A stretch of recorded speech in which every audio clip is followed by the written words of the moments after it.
Aloha gang, it's Kelly Boy Dilima and you're listening to Aloha in the Making.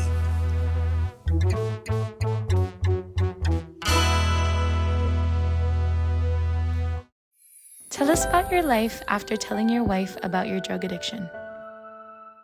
So it was a year after that when I remember we would have these testimony classes at church, and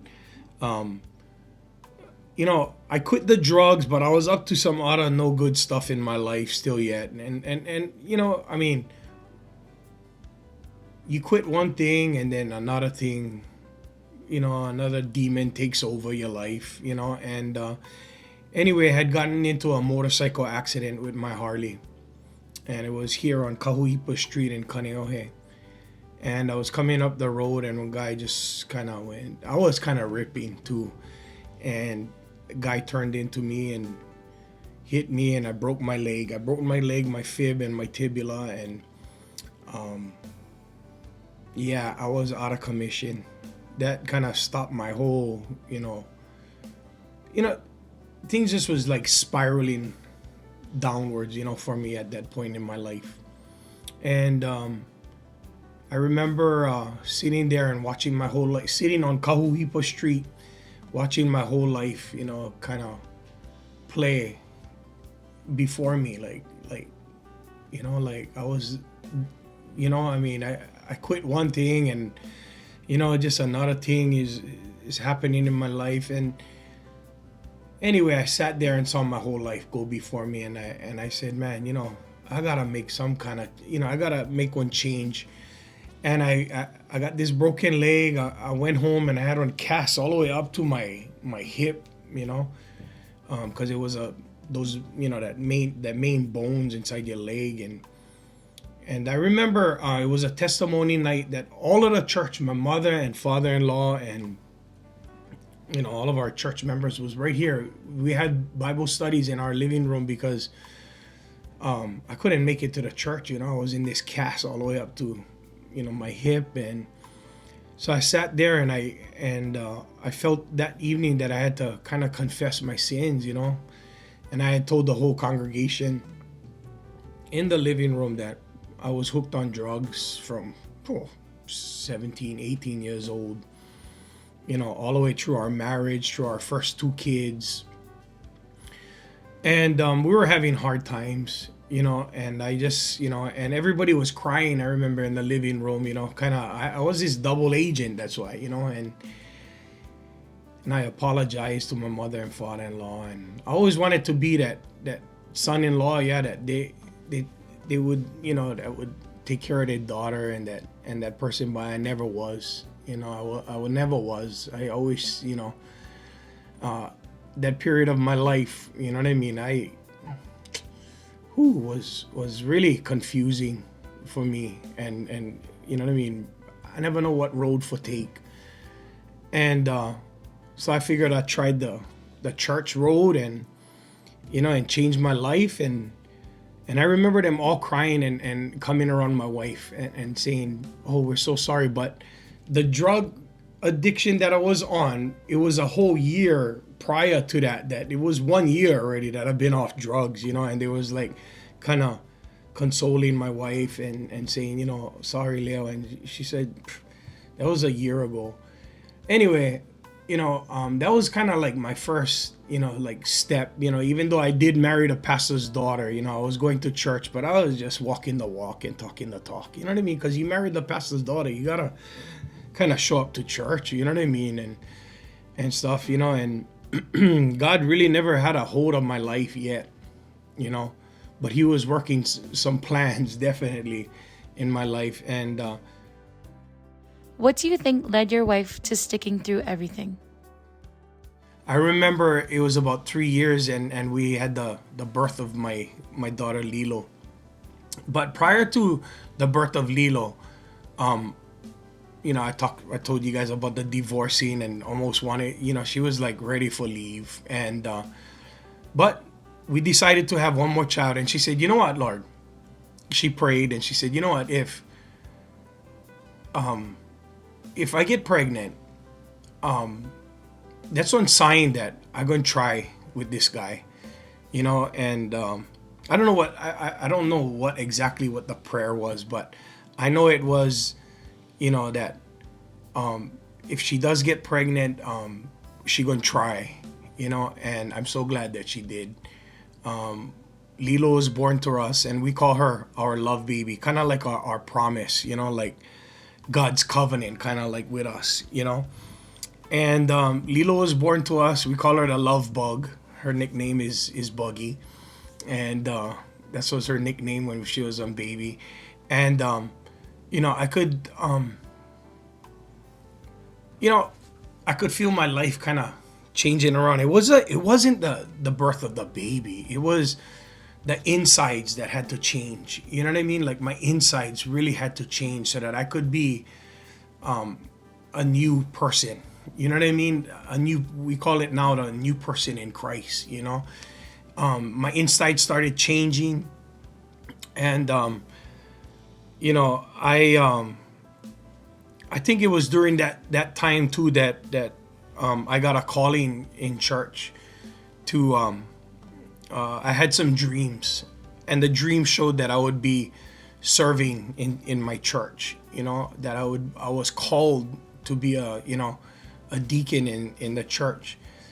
And I remember at that time getting the call because there was these dreams, and in our church we interpret dreams, and dreams are interpreted, and the showing showed that I was going to be ordained. And I remember sitting in church and my name being called, and you have to accept, you have to say yes or no. And I remember sitting there thinking to myself, you know what? I get two choices. I can either accept this calling, or if I don't, you know what I mean, I probably wind up in jail or I'll be dead. Because the way that I was running with the drugs and the people, I was heading for a crash course, you know what I mean? And the way my life was going.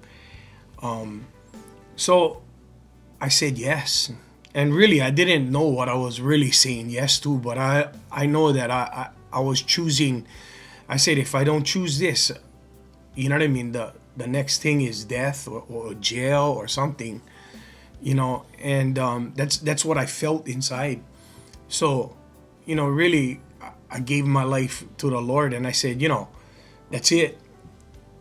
You know what I mean? I'm going to try this. I'm going to try this, God. I wasn't raised in one church. I was baptized.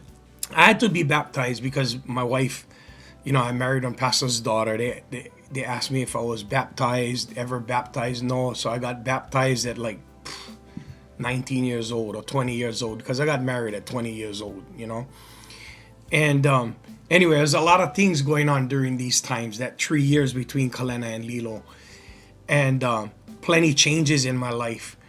And you would think, that all of these changes, and you accepting the Lord and stuff like that that's it. I mean, you'd be at peace, you know what I mean? Life would be smooth, you know what I mean? You found God, and you're not doing drugs, you're not in the world anymore, and different things hit you, man. I mean, every day, you know what I mean? We have to continually pound that path and pound, and move ahead, and all kind of different things start popping up in your life, and you just think that it would be easy street, but it wasn't. I was wrestling with, something crazy happened, because once I stopped, you know what I mean, living in the world with the drugs and everything like that, I mean, you gotta realize that those demons, you know what I mean, they want you back in the world. I mean, friends that I had and stuff, people that I was, hanging out with, I mean, even family, I had to pull myself away from that, you know what I mean, because that was my drug family, you know what I mean, there was my, you know what I mean, and I just, really hard to explain, but I couldn't be in that environment, but yet the two worlds was pulling at each other, in my life. it was like, you know, the evil side is trying to pull me back into the kind, and you trying to fight to live the better life, you know, for you and for your family, you know what I mean, to realize that, you know what I mean, the wife that God gave me was the wife that he purposed for me for life. The children that he gave me, I didn't want to lose that, but yet I never like lose the world too. And it was kind of like when, you know, pulling me from to and fro, and it was a really, really hard time for me.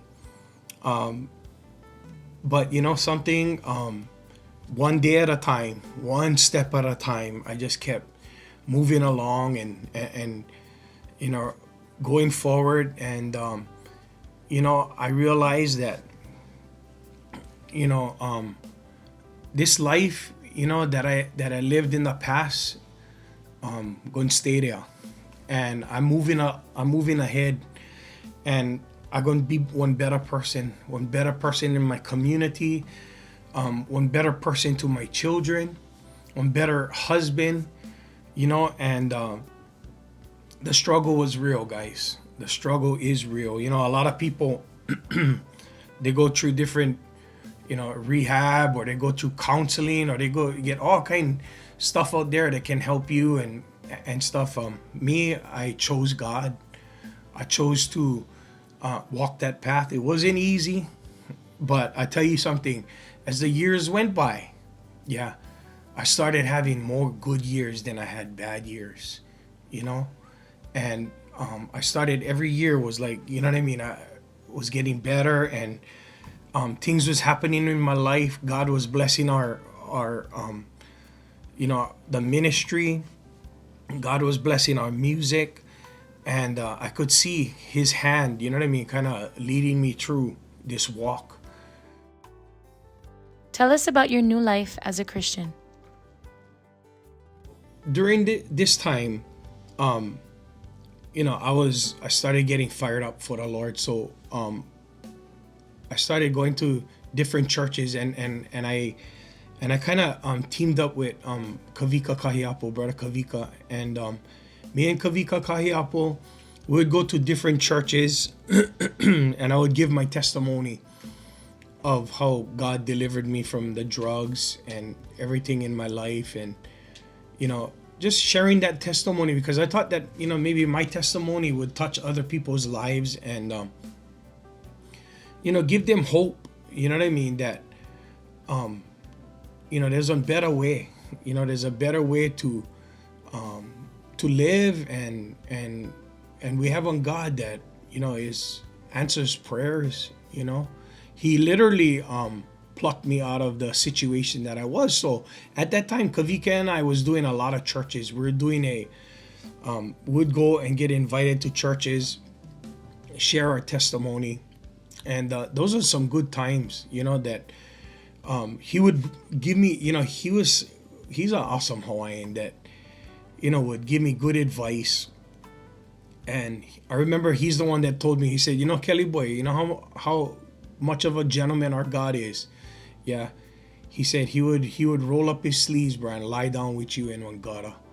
You know, and man, you know something, I experienced that so many times in my life that, you know, even when I was down in the gutters, man, you know, God was with me, and he would lie down right there with me, and he would pat me on one back like how you pat your baby, you know, and that's what God looks at us all as, you know what I mean, like his babies, you know, like he loves us. Just like, you know, no matter how, you know, no matter what you're going through, you know, no matter how angry you could get or anything, like, you know, or whatever your situation is, you know, God is like that parent, you know, that loving parent that no matter what you did, you know, he can still come over there and cradle you and love you. And that's what I was feeling. And so we were doing these different churches, and there was a church, Nanakuli. It was in Nanakuli.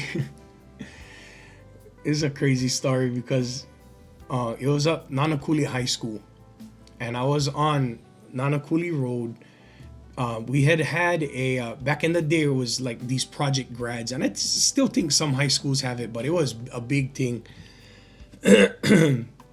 We're down at Jermaine's Luau, I think, and we had played a gig from like 4 a.m. to like 6 a.m. in the morning. And then we was going, Kavika told me, hey, we're going to go do this church and give our testimony and go bless this church at Nanakuli High School. So I said, shucks, I live Kaneohe, brother, and I get in off stage at 6 a.m.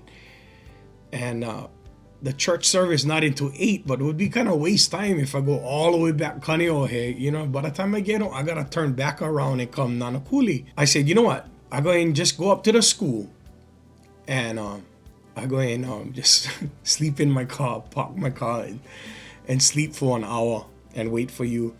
So here I go, and you know, that's where I used to run around before, and back in my days, right? And here's God, you know what I mean, taking me back to the old neighborhood, you know what I mean, and the old.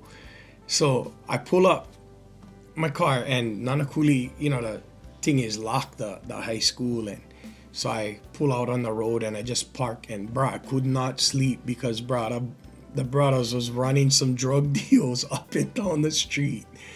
And like I hear, vroom, you know, ripping up and down the kind, and I look and I know some other guys, and I stay in my car and I'm like thinking to myself, wow, that's how I was running around before, back and forth, you know what I mean, chasing, just tripping out, going all over the island, and here I am sitting on Nanakuli Road, and I'm back in the old hood, and now I'm, you know what I mean, going to church. You know what I mean? I'm gonna go forgive my testimony, and I thought to myself, man, you know, I felt number one good about the situation that God had put me in, because, you know, I was doing something positive, I felt, you know what I mean, for people's lives, and using my testimony in my life to maybe help another brother or somebody running out up and down the roads like that, you know what I mean, that, you know, like, you know, that maybe if somebody see me and they see what I've been through, or they can say to themselves, wow, you know, maybe I get a chance for change my life too.